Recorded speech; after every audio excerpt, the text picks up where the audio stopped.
తమిళగ ఎట్రికా జగం ఈ పేరు ఇప్పుడు తమిళనాడులో ట్రెండింగ్. అదే మన తలపతి విజయ్ పెట్టిన పొలిటికల్ పార్టీ నేమ్. ఎందుకు ఈ పార్టీ గురించి ఇప్పుడు మాట్లాడుకోవాలి?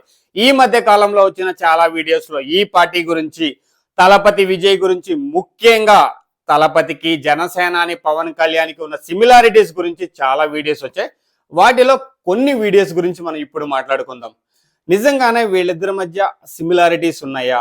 పవన్ కళ్యాణ్ ఎక్కడ స్టార్ట్ చేసి ఎక్కడికొచ్చి నిలబడ్డారో మనం చూసాము. ఇప్పుడు మన డిప్యూటీ సీఎం, ఆంధ్రాకి డిప్యూటీ సీఎం అనమాట. ఆయన కష్టం, ఆయన ప్లానింగ్ నెక్స్ట్ లెవెల్ అనమాట. జనాలలో ఆదరణ కూడా అదే లెవెల్లో ఉంది. అలాగే మన తలపతి విజయ్ కూడా తమిళనాడులో పార్టీని నిలబెట్టగలడా? ఆ సత్తా ఉందా? పవన్ కళ్యాణ్ లాగా మాట్లాడితే సరిపోదు కదా. పవన్ కళ్యాణ్ ఎంత కష్టపడ్డారు, ఎంత దృఢ నిశ్చయంతో పార్టీ పెట్టి, అదే దృఢ నిశ్చయంతో, అదే సంకల్పంతో పార్టీ నిలబెట్టుకొని ఈ స్థాయికి వచ్చి నిలబడ్డారు. అదే పట్టుదల తలపతి విజయ్కుందా? హీరోలంటే మాట్లాడతారు, కానీ మాటలని చేతల్లో చూపించగలే సత్తా మన విజయ్కుందా అంటే చాలా మంది ఉంది. దమ్మున్న పొలిటికల్ లీడర్గా ఎదుగుతాడు. సారీ, తమిళనాడు నెక్స్ట్ ఎలక్షన్స్ లో గేమ్ చేంజర్ అవుతాడు అని చెప్పి చాలా మంది మాట్లాడుకుంటున్నారండి.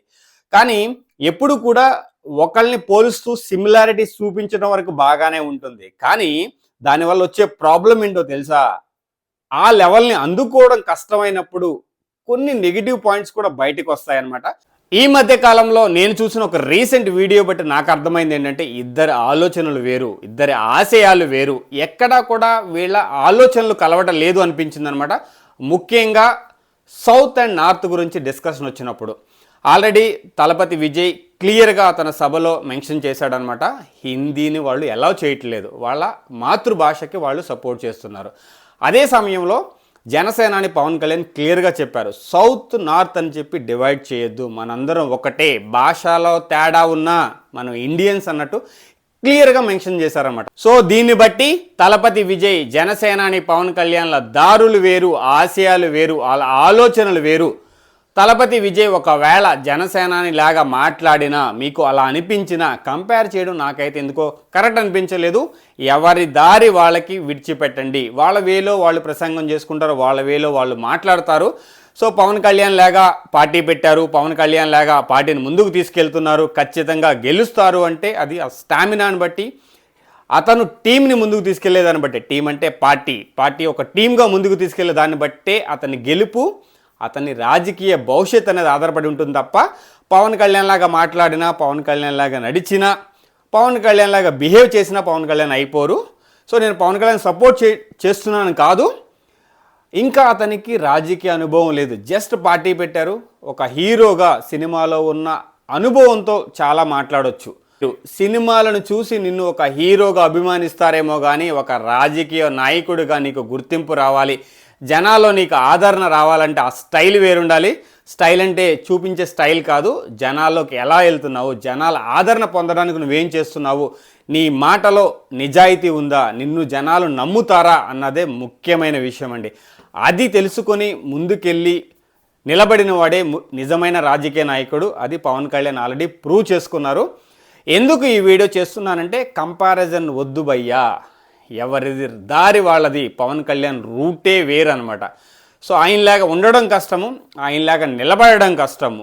ఓడిపోయిన చోట గెలిచి నిలబడిన వ్యక్తి ఆయన అనమాట. అది కూడా ఒక లెవెల్లో అనమాట. ఎంటైర్ ఇండియా తన వైపు చూసేలాగా చేసుకున్నాడు. ఇప్పుడు ఆయన లోకల్ కాదు, సెంట్రల్, ఆల్రెడీ ప్రూవ్ అయిందనమాట. సో ఆయన స్టామినా వేరు, ఆయన దారే వేరు అనమాట. సో ఆయన్ని పోల్చొద్దు ప్లీజ్, ఎవరి దారి వాళ్ళకు వదిలేయండి. ఒకవేళ తలపతి విజయ్కి ఆ దమ్ము, ఆ సత్తా ఉంటే ఎలక్షన్స్లో ప్రూవ్ అవుతుంది. మాటలతో ఏది రాదు, ఆల్రెడీ మనం చూసేసాం. ఆల్రెడీ చెప్పాను, నిజ జీవితంలో చూసాం. అది సినిమా నుంచి డైరెక్ట్గా రాజకీయాల్లోకి వచ్చి ఎలా భంగపడ్డారు, ఎలా జనాల చేత తిట్లు తిన్నారు, ఎన్ని మాటలండి, అసలు వినలేకపోయాము. So please please please please please so మీరు మన పని మనం చేసుకుందాము, వాళ్ళ పని వాళ్ళు చేసుకుంటారు. ఏదో ఒక వీడియో చేయాలి కదా, దొరికింది కదా అని చెప్పేసి ఏవేవో కంపారిజన్ చేసేస్తూ పార్టీ పెట్టడం ఒక ఎత్తు, పార్టీని నిలబెట్టుకోవడం ఒక ఎత్తు. చూద్దాం ఏం జరగబోతుందో. ప్రస్తుతానికైతే నా సైడ్ నుంచి నేను చెప్పదలుచుకుంది ఏంటంటే పవన్ కళ్యాణ్తో పోల్చవద్దు ప్లీజ్.